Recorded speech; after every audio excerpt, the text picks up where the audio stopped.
मैं वहाँ खड़ा उनको देख रहा था। छोटे छोटे प्यारे प्यारे श्वान के बच्चे थे। अपनी गुफा से बाहर निकलकर वह मुझे ताक रहे थे और मैं अपने को मसरूफ रखे हुआ था। बहुत ज़रूरी काम था मुझे, और वह काम था मुझे वहाँ पर एक छाया चित्रक लगाना था, एक कैमरा लगाना था। वह श्वान के बच्चे मुझे देखकर कभी अंदर कभी बाहर इस तरह से कौतूहलवश बार बार निकल कर मुझे देख रहे थे। उनको मैंने ज़रा गौर से देखा तो मात्र 19-20 का फ़र्क था। किसी के माथे पर एक छोटी सी बिंदिया थी, किसी के पूंछ पर एक काला सा धब्बा था। बस यही फ़र्क था उन 4 श्वान के बच्चों में। मैंने वहाँ पर वह छाया चित्रक लगाया और मैं वहाँ से निकल गया। मेरे चले जाने के बाद मैं अपना लैपटॉप लेकर बैठ गया। मैं क्या देखता हूँ, वह माँ आती है। आज बहुत थक गई हूँ, मेरे बच्चे किसी तरह थोड़ा सा खाना खा लें, बस मेरे बच्चों का पेट भर जाए और मैं यहाँ से फिर निकलूँ। मुझे जाना है, मुझे घर जाना है।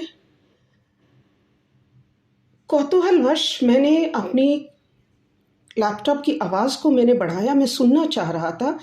एक पशु संचारक होने के नाते मैं उसकी भाषा समझ पा रहा था।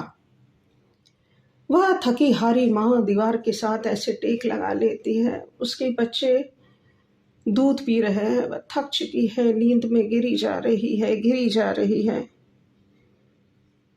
कुछ लम्हे गुजरने के बाद मैं देखता हूँ वह फिर से भाग गई। वह कहाँ गई? वह कह रही थी मुझे घर जाना है। ऐसा कौन सा घर है? यहाँ तो उसके 4 बच्चे हैं, वह कौन से घर गई होगी? मैं इसी सोच के हेर फेर में पड़ा रहा और मेरी कौतूहलता, मेरी उत्सुकता बढ़ती रही। अगले दिन वह मुझे अरावली की पहाड़ियों पर फिर मिली। फिर मैं उसके करीब गया, उसको समझने की कोशिश करने लगा। वह पूंछ हिलाती मेरे सामने आई, ऐसे ऐसे मेरे आगे पीछे नाच रही थी। वह कोशिश कर रही थी उसको कुछ खाने को मिले। मैंने बिस्किट का पैकेट निकाला, उसको बिस्किट दिया और मैंने धीरे से उससे पूछा, कहाँ जाना है? उसने मेरी आंखों से आंखें मिलाई, थोड़ी सी डरी सहमी हुई सी, और बोली, मुझे घर जाना है। मैंने फट से जो कैमरा लाया था मैंने उसकी गर्दन पर बांध दिया और वह चली गई। अब मैं उसे देख पा रहा था। मैंने उसका पीछा किया। वो दौड़ रही थी, मैं और तेज दौड़ा। दौड़ते दौड़ते पहाड़ियों से गुजरते मैं उसकी गुफा तक पहुंचा और फिर मैं वहीं एक पेड़ के पीछे छुप कर बैठ गया। मेरा लैपटॉप मेरे पास था और वह माँ फिर उसी हालात में फिर ऐसे बैठी थी। मेरे बच्चों का पेट भर जाए, मुझे यहाँ से जल्द जाना है, मुझे घर जाना है, मेरे बच्चों का पेट भर जाए। मैं उस माँ को देख रहा था, समझ नहीं पा रहा था क्या हेर फेर है, क्या ऐसी कहानी है जो मैं नहीं जानता और जो ये बताना चाहती है। रात के करीब 10 बज चुके थे। वह वहां से निकल चली। मैं फिर उसके पीछे गया। अपना लैपटॉप लेकर मैं दौड़ता रहा उसके पीछे और मैं जाकर देखता हूँ एक पुराना सा मकान। उस मकान के नीचे उनका जो भूतल में उन्होंने एक कमरा बनाया हुआ था, उस कमरे के अंदर वह घुस जाती है। मैंने जाकर उस मकान मालिक के घर दरवाज़ा खटखटाया। मैंने उनसे बोला, कृपया करके अपना दरवाज़ा खोलिए, मुझे आपसे कुछ जानना है। अब रात के 10 साढ़े 10 बजे कोई आएगा तो कोई भी थोड़ा सा हिचकिचाएगा। मैंने उनको बताया, देखिए ऐसा ऐसा कुछ हुआ है, आपके नीचे वाले तले में जो कमरा है वहाँ पर कुछ ऐसा है जो मैं जानना चाहता हूँ। उन लोगों ने फट से बत्तियाँ जलाई और उसको खोल कर देखा तो उसके अंदर छोटे छोटे प्यारे प्यारे 2 और श्वान के बच्चे थे। मैं एकदम से उसमें कूद पड़ा।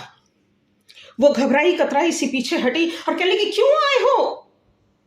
मुझे अपने बच्चों को भोजन देना है, भूखे हैं, मुझे दूध पिलाने दो इनको, क्यों आए हो? मैं चुपचाप एक कोने में बैठ गया और उस माँ को अपनी उस जिम्मेदारी को निभाने का मौका दिया।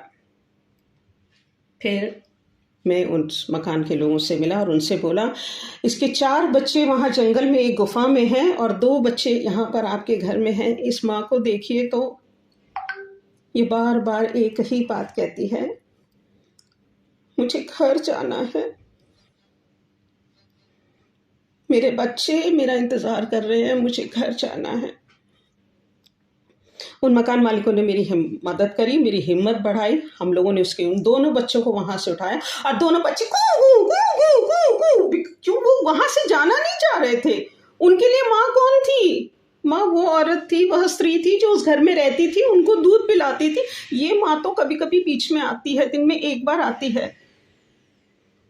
मैं उनको लेकर चल पड़ा। उनको लेकर मैं जब वहाँ पहुँचा, 4 वो बच्चे, 2 ये बच्चे। माँ माँ होती है रे। वह जानती थी वह एक बार में अपने 6 बच्चों का पालन पोषण नहीं कर सकती। तो उसने क्या किया, बच्चों का पेट तो भरना था ना, तब वह अपने 2 बच्चों को लेकर एक दिन एक उस घर के भूतल वाले कमरे में पहुंचा देती है जहां पर उसे मालूम था कि यहाँ उसे भोजन मिलेगा। कुछ वह लोग खिला रहे थे, कुछ वह रात को जाती थी। अगले दिन वह माँ मुझे फिर मिली, मेरे पास आई और मुस्कुरा के बोली, धन्यवाद, माँ हूँ, मेरे बच्चे हैं, मेरे बच्चों को मेरे पास पहुँचाने के लिए बहुत बहुत धन्यवाद। वह अपनी पूँछ हिलाए जा रही थी और वह उसकी बोली भाषा में समझ पा रहा था, क्योंकि मैं एक पशु संचारक हूँ। ऐसे ही हम मनुष्य भी देखें तो हमारी सृष्टि में कुछ ज़्यादा फर्क नहीं है। सबको एक नाक है, 2 आँख है, एक मुंह है, बाल हैं, सिर हैं, 2 हाथ, 2 पैर। कुछ अनोखे नहीं हैं हम। परंतु जब हम खुद को उन सब चीज़ों से अलग कर लेते हैं जो मानवता के श्रेणी में हमें श्रेष्ठ बनाती है, हम खुद के साथ अन्याय करते हैं, बहुत गलत करते हैं, मानव जाति के साथ बहुत गलत करते हैं। आइए आज के इस पर्व में, नारी शक्ति के इस पर्व के दिन, खुद से एक वादा करें कि हम हर उस बेसहारा को उसके घर पहुंचाएंगे। हम किसी भी कमज़ोर को कभी तकलीफ नहीं देंगे। आज इस विश्व में इतनी ज़्यादा हाहाकार मचा हुआ है, इस हाहाकार का कोई अंत नज़र नहीं आता। कहीं ना कहीं किसी न किसी को थोड़ी सी हिम्मत जुटानी है, किसी का हाथ पकड़ना है और उससे कहना है, चलो मैं तुम्हें घर ले चलूँ। दूर दराज बिहार देशों में जो बच्चे हैं,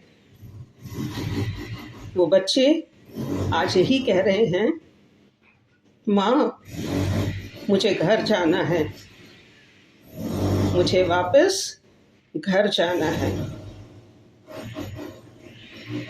मानव जाति की इस शक्ति को बनाए रखने के लिए हम आज एक कदम उठाते हैं और खुद से वादा करते हैं, किसी भी बेसहारा कमज़ोर को कभी भी ईश्वर हमारे सामने पहुंचाएंगे, तब हम उनको एक रास्ता ज़रूर देंगे, उनकी मदद ज़रूर करेंगे।